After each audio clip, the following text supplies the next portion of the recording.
ওখানে মাসে ৭০,০০০ টাকা ইনকাম করতাম। বাংলাদেশে? জি। কত ঘন্টা পরিশ্রম করতেন? ওখানে পরিশ্রম করতাম সকাল ৮টা থেকে বিকাল ২টা পর্যন্ত। এমনও দিন ছিল সন্ধ্যা পর্যন্ত। মানে সব মিলে 12 ঘন্টাও তো হয় না, 10 ঘন্টাও তো হয় না জি, এরকমই চিন্তা হতো। করলে। জি। এই 70,000 টাকার ব্যবসা রাইখে আসছেন, আপনারে যে আনছে উনি কত টাকা বলছে যে আপনি সৌদি আরবে ইনকাম করতে পারবেন? উনি বলছিল এখানে আসে ১,২০,০০০ হ্যাঁ। এরকম ইনকাম করতে পারবো।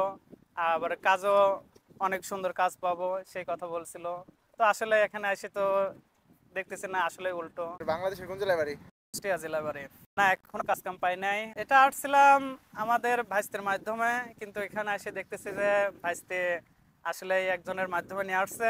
ও, তো এখনো কাজ কাম বলছিল এসেই পাবো, তো এখনো পাই নাই। তো আশা করা যাচ্ছে সামনে দিবে, এখনো কোনো ঠিক নাই যে কবে পাবো কি ভিত্তির, তো এখনো কোনো ঠিকঠাক হয় নাই। আচ্ছা, কি কাজে আইছেন?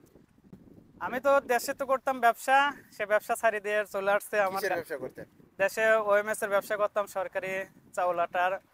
আর পাশে আরেকটা ব্যবসা ছিল, গাড়ির ব্যবসা ছিল। তো এখানে আসারিতে আমি গাড়িটা একদিনের মাধ্যমে বেশি দিয়ে চলে আসছিলাম। তো যাই হোক, ওখানে অনেক টাকা মানে লোকসান দিয়ে। লোকসান দিয়ে পরে আসছেন? জি, জি। আচ্ছা, ব্যবসা কি লোকসান যাইতো এই কারণে আসছে নাকি ব্যবসা ছিল না? না, ব্যবসা ছিল, ভালো ব্যবসা ছিল।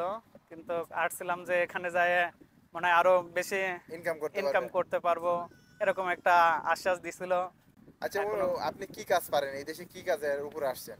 এখানে আসছিলাম, আমি তো দেশে ড্রাইভিং করতাম। হ্যাঁ। উনি বলছিল যে এখানে এসে ড্রাইভিং করব, হ্যাঁ। ভালো একটা কোম্পানিতে লাগাই দিব। তো এখনো সেটা পাই নাই। এখন দেখি সামনে কি হয়। কি হয়, এই অবস্থায় আছেন? জি। ওকে। বাংলাদেশ থেকে কত লাখ টাকা খরচ করে আসছেন? বাংলাদেশ থেকে আমার ৬ লাখ টাকা পড়ছে। 6 লাখ? জি।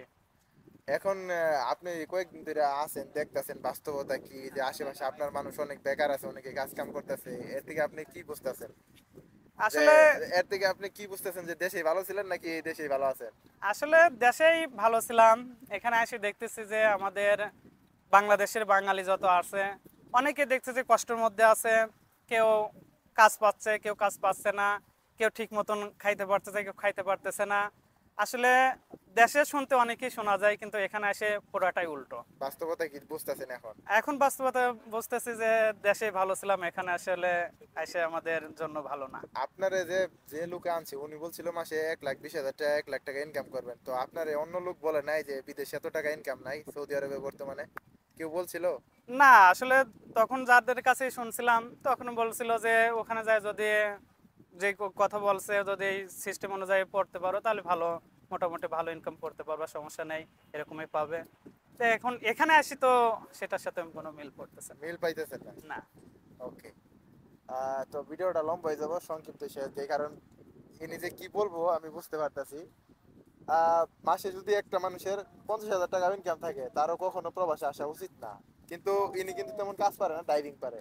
আর এই প্রবাসে সৌদি আরবে বিশেষ করে ড্রাইভারের এতটা কিন্তু এখন মানে গুরুত্ব নাই আগে যতটা ছিল। আমি শুধু এতটুকুই বলতেছি যে বিদেশ মানে বাংলাদেশে যাদের 30,000 টাকা ইনকাম আছে, 40,000 টাকা ইনকাম আছে, তাদের বিদেশ আসার কোনো দরকার নাই। কিন্তু এই ভাইটা দেশে অনেক ভালো ছিল, 8 ঘন্টা ডিউটি করতো না, মানে সব মিলে 12 ঘন্টাও করতো না, মাসে 60-70 হাজার টাকা ইনকাম ছিল সব মিলিয়ে।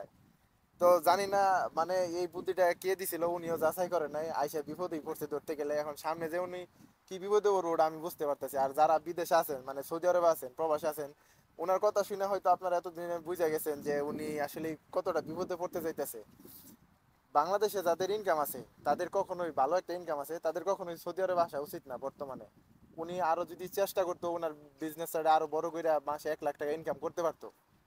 তো ভালো থাকেন, সুস্থ থাকেন, আর এই বাইটির জন্য, কুষ্টিয়ার বাইটির জন্য দোয়া করবেন, যাতে যে আশায় আসছে আল্লাহ তালা যেন সেটা খুব দ্রুতই পূরণ করে। আচ্ছা, বিদেশ করে বাংলাদেশে যে কি করার ইচ্ছা আছে? এখন দেশে ফেরার পরে চিন্তা ভাবনা। আগে তো মানুষের তো বাংলাদেশে যে বিজনেস দেওয়ার ইচ্ছা থাকে, আর উনি বিজনেস মানে বাদ দিয়ে বিদেশ আসছে, তো উনি বাংলাদেশে যে আর কি করবো আমার মাথায় ধরে না। তো ভিডিওটা যারা শেষ পর্যন্ত দেখলেন, বাইটির জন্য এক লাইন হইলেও একটু লেখা যাবেন যে ও মানে কোন পর্যায়ে যাইতে পারে। তো ভালো থাকেন, সুস্থ থাকেন, আসসালামু আলাইকুম।